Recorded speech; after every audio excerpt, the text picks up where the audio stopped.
over 1400 girls were abused in Rotherham between 1997 and 2013.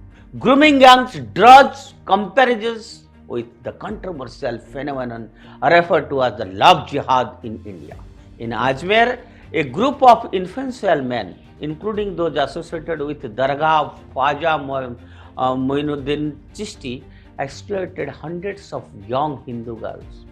They lured victims with promises of marriages or blackmailed them with compromising photographs, leading to systematic abuse.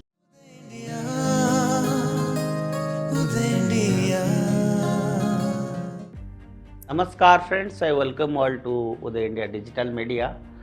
Friends, in India things I want to speak about what Elon Musk's recent remarks on social media.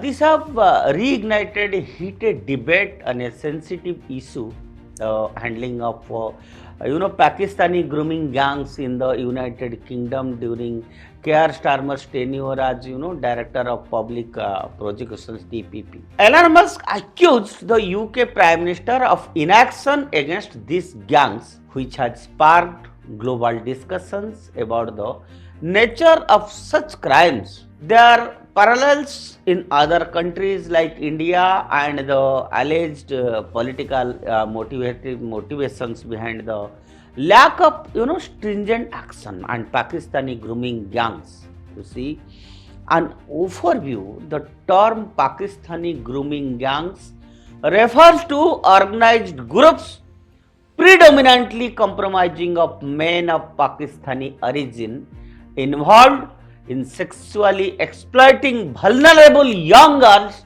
in the United Kingdom. High-profile cases such as those in Rotherham, Rochdale and Telford exposed horrific patterns of abuse.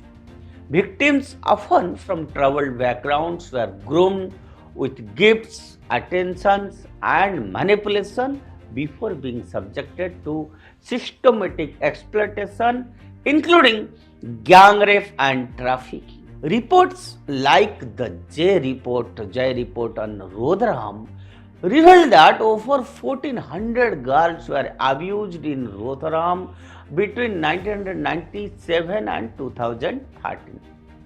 The abuse persisted partly because of the reluctance of law enforcement and social services to act decisively, fearing accusations of racism and Islamophobia. Critics argue that this created a climate of impunity for perpetrators. The modus operandi and parallels with love jihad in India. The modus operandi of these grooming gangs draws comparisons with the controversial phenomenon referred to as the love jihad in India. Love jihad is a term used to describe allegedly campaigns by Muslim men to target Hindu women and Hindu girls through feigned romantic relationships, ultimately coercing them into conversion and exploitation. Both phenomena involve calculated targeting of vulnerable individuals, exploiting societal and institutional weaknesses to perpetuate abuse. Grooming gangs in the UK operated in a society hesitant to confront cultural issues for fear of being labelled intolerant, while in India, love jihad's alleged perpetrators exploit religious sensitivities and gender vulnerabilities.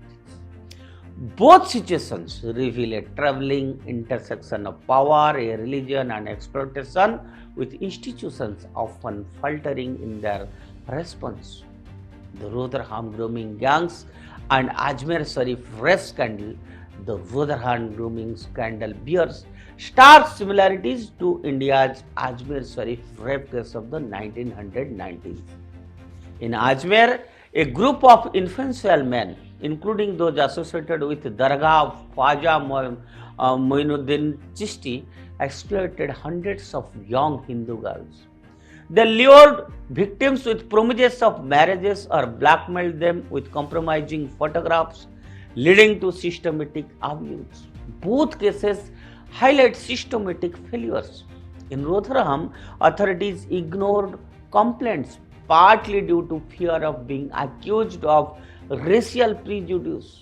In Ajmer, the Congress-led state government was accused of downplaying the scandal, fearing backlash from the minority community, which constituted a significant vote bank. And in both the instances, political and cultural sensitivities overrode the urgency to deliver justice, leaving victims marginalized.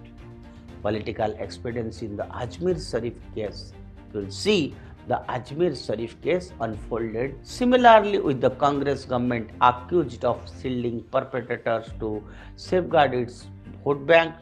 Despite widespread public outrage and media coverage, investigations progressed sluggishly and many culprits escaped severe punishment. Critics argue that the Congress' reluctance to act decisively stemmed from a fear of alienating the Muslim electorate.